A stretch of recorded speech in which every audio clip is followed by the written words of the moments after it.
So then I'm just going to show you two examples that we worked on together with, again, in the context of these large collaboration, where we could link this type of information with then health records or patient data.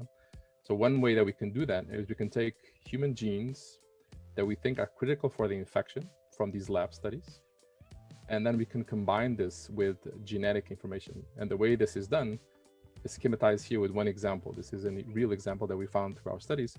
But because there's now over at least 8,000 hospitalized COVID patients for which there's genetic data, we can find genetic variation in these patients that seems to predispose them to a lower or higher risk of COVID-19, either hospitalization or just carrying the disease. And then through ways which I cannot really explain now in detail, we can identify genes that are linked to that genetic variation. In this case, EL17 receptor was one of these genes. And because we have this molecular data that from the experimental labs setting, we can combine these two pieces of evidence to suggest that EL17 receptor is an interesting gene that modulates both the SARS-CoV-2 replication in the lab, but also the risk of having a COVID-19. And finally, another way that we can do this type of combination of information is we've identified drugs that have antiviral effect in the lab.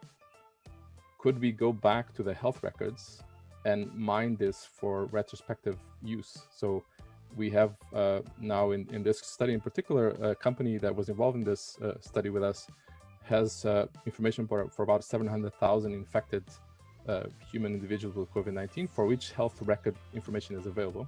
So we could go back and say, what if somebody was infected and saw some specific drug?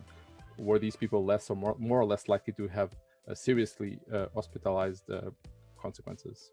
So in this particular example, from both the cell line work, from the lab work, and from this type of patient records, we could identify namentassine as a potential drug that could modulate the risk of having serious complications from the disease. And of course, this is not a clinical trial, right? It's important still to state that this is really, at this moment, just suggesting strongly that namentassine could be a relevant candidate for clinical trial studies. So as a summary, I think it's also important to state this is really the most intense single-minded focus research ever done. And by this, I don't mean us, but I mean just science in general. This has never been done before in such a short amount of time. So much research is being done on this, and it's quite difficult to keep track of this information. And so being able to organize both the molecular and the patient data is critical to make progress, not just for this particular case, but I think going forward, I think this is going to be the future.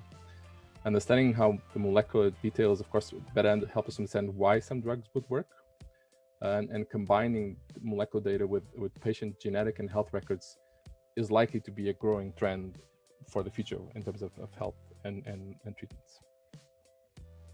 And with that, I'll stop. Okay, so thank you so much, Pedro, for bringing us such as groundbreaking information from the front. This is like a war we are fighting, and it's really interesting to see the efforts on that front of research. So next presentation.